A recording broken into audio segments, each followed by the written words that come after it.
The importance of the problem. The Black Panther Party was formed in this country in 1966 as an organization of black and poor persons embracing a common ideology identified by its proponents as revolutionary intercommunalism. Since its inception, the party has been subject to a variety of actions by agencies and officers of the federal government intended to destroy it politically and financially. It is the major contention of this dissertation that this official effort to destroy the Black Panther Party was undertaken precisely because the party's political ideology and potential for organizing a sizable group of the country's population that has been historically denied equal opportunity in employment, education, housing, and other recognized basic needs. A corollary to this theory is that government efforts at destruction of the party, successful in varying degrees, a corollary to this theory is that government efforts at destruction of the party, successful in varying degrees, were only thwarted or held in abeyance when they reached their logical consequence. The destruction of the right of dissent for all groups, a right indispensable to the functioning of a democratic society. The method employed to substantiate this theory is an examination of numerous measures undertaken by the government to, in the words of the Federal Bureau of Investigation, expose, disrupt, misdirect, discredit, or otherwise neutralize the Black Panther Party. For the most part, records and documents of relevant government agencies initiating and participating in this campaign of destruction against the Black Panther Party provide the evidentiary basis for the dissertation. These records and documents, many of them revealed herein publicly for the very first time, have been discovered in litigation between the Black Panther Party and government agencies, as well as through congressional investigations, scholarly studies, and media reports. In addition, first-hand knowledge of the author as a witness or participant to certain events, interviews with persons knowledgeable about relevant matters, and secondary sources of information, other studies and news reports, are used and identified. Most of the evidence of government efforts to destroy the party focuses on the FBI because it was the major known offender in terms of intensity and severity of actions, but brief sections on the Internal Revenue Service and the Central Intelligence Agency are also included. The result of this study is an analysis of what happened and still can happen to a dissident political organization that explicitly challenges the policies and practices of a government intent on controlling the pace and degree of integration for a sizable group of persons seeking equal socioeconomic participation.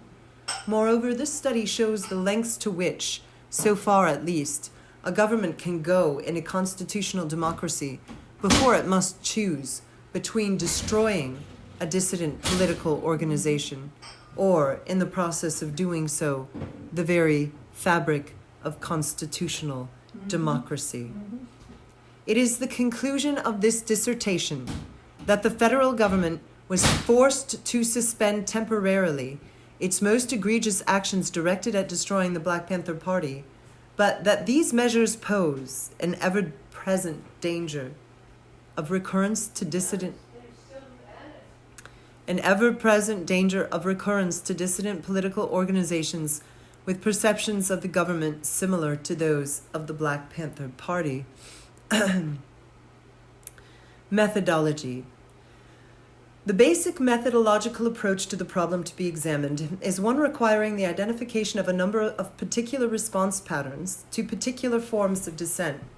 The basic materials used are over 8,250-page volumes of recently released reports and intelligence information. This information was collected by various police and government agencies and has been used against a number of activists and dissenters who are believed to pose a threat to the existing order.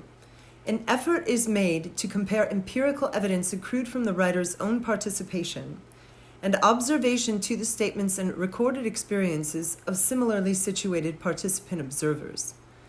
Objectivity is in every instance strived for, but it is in no instance guaranteed due to the observer's proximity to much of what is found to be characteristic of those patterns most fruitful to observe.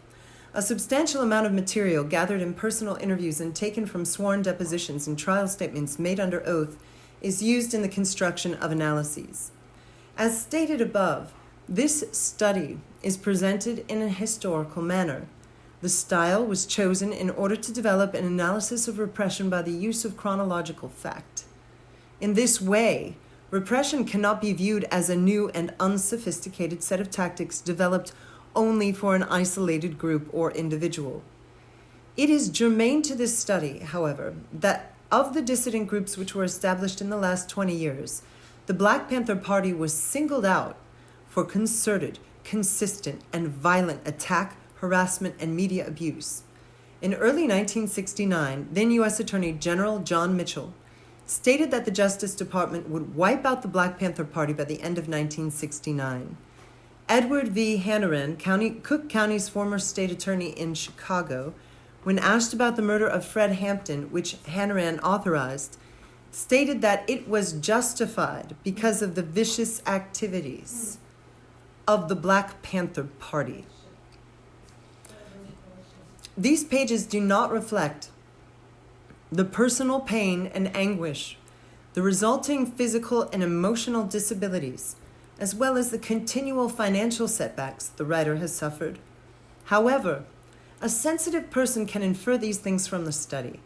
Such an overwhelming number of incidents occurred that it is difficult to imagine that anyone living during this period of history was not affected. The participant observer has been shot, ambushed, followed, verbally and physically threatened and abused. His wife and family are under constant surveillance and also have been attacked and threatened. In every apartment or home in which he has lived since 1966, the premises have been burglarized, searched, and bugged, as was his bedroom in an apartment in Oakland, California in 1974. In addition, mail has been intercepted or received, already opened. Far more devastating are the brutal deaths of the writer's personal friends. Bobby Hutton, murdered by Oakland police in 1968. Al Prentice Carter, murdered in Los Angeles in 1969 by men working in association with the FBI. And George Jackson, who was murdered at San Quentin Prison in 1971. The participant observer has spent a total of 3 years, 1967 to 70, in prison, has been arrested numerous times, has spent the last 13 years in court, an average of 2 trials per year, and from 1974 to 1977 was in involuntary exile as a protection from physical abuse and death. All of these incidents of the writer's knowledge of repression are intended to substantiate the chronology's factual information from a personal point of view. The participant observer, in addition, is the leading and founding member of the organization, said to be the greatest threat to the internal security of the country. Although it may seem that the writer is somewhat disadvantaged because of his proximity to the events discussed in this study, it is this very proximity that gives clarity to the specific conflict discussed. Finally, this study attempts to explain why the beliefs of the Black Panther Party and those of the American government and its intelligence agencies have resulted in continuing conflict.